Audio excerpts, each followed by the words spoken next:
유니컷으로 준비한 사진은요, 지금 달러 사진을 준비를 했습니다. 공매도와 그리고 고환율 속에서 지금 기간 조정에 들어가 있는 시장의 분위기인데요. 이번 달 들어서 분위기가 확 변화한 게 느껴졌는데 어떠한 이유 때문인지 차근히 한번 확인해 보시죠.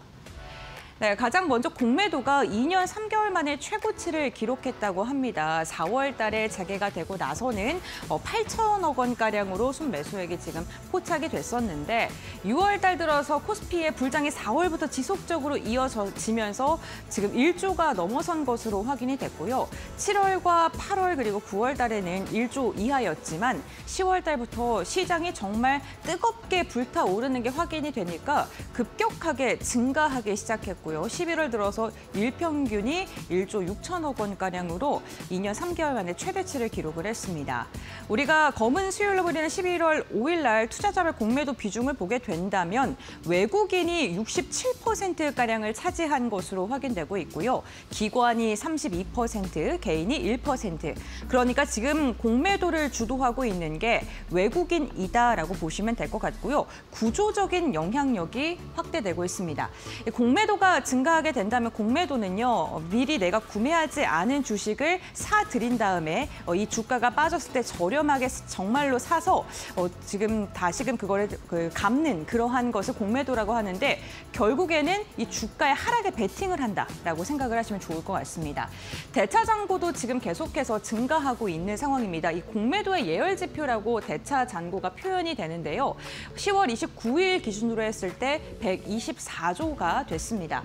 공매도 재개 시점이 65조였는데 거의 2배가량 증가한 수준이라고 하고요. 무차입 공매도가 금지가 됐기 때문에 이 대차 잔고가 공매도의 지표로 여겨지기도 합니다.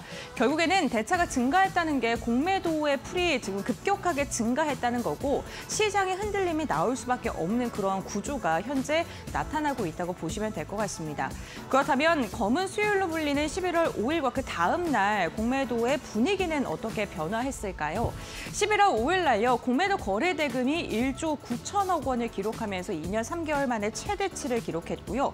2차 전지가 과열이 됐다라는 평가를 받았을 때 이후에 최대치라고 보시면 될 것 같습니다. 공매도 상위 섹터를 보게 되면 리츠나 보험, IT 이런 방어주의 중심으로 좀 재편이 됐었고요. IT 같은 경우는 기술주가 있긴 하지만 그래도 대부분의 비중이 경기 방어주로 쏠려 있었습니다. 종목별로 보게 된다면요. 이지스 밸류 플러스 리츠가 54%를 차지했고 영원 무역이라던가 신한지주도 상위권에 이름을 올리고 있었습니다. 그런데 그 다음 날 보게 된다면 공매도 거래 대금은 여전히 높았습니다. 1조 4,842억 원가량을 차지했는데 통상적으로 조정기에 들어가게 되면 공매도가 좀 줄어들 수 있는데 2배 이상 높은 수준이고요. 공매도 상위 섹터를 보게 된다면 금융이나 소비 그리고 화학과 같이 경기에 되게 민감해서 연동돼서 움직이는 섹터들이 많았다는 겁니다.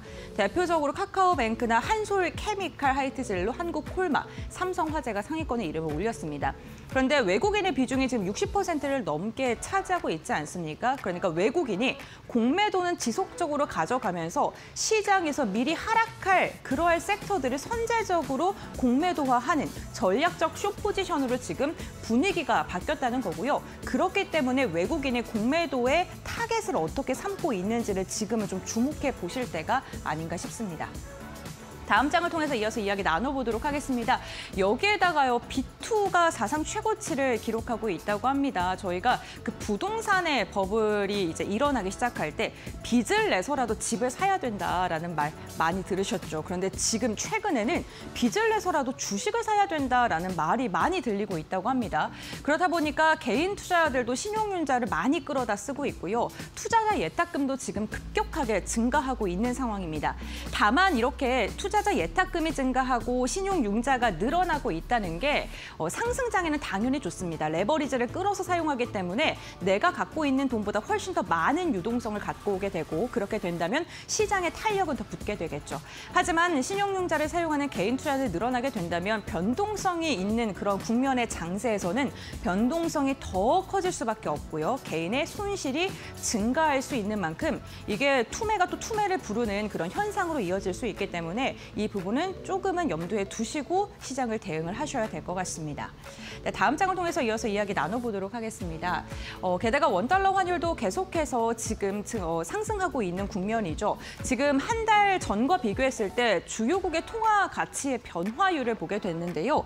보시는 것처럼 달러가 지금 유일하게 상승을 했고요. 전반적으로 다른 나라가 달러 대비 약세를 보이곤 있는데 원화의 약세가 유독 두드러집니다. 2.3%가량이 지금 하락을 하면서 가장 많은 지금 하락률을 기록을 하고 있고요. 그렇다 보니까 달러 인덱스의 변화보다 우리나라의 타격이 훨씬 더 큰 상황이 현재 나타나고 있습니다.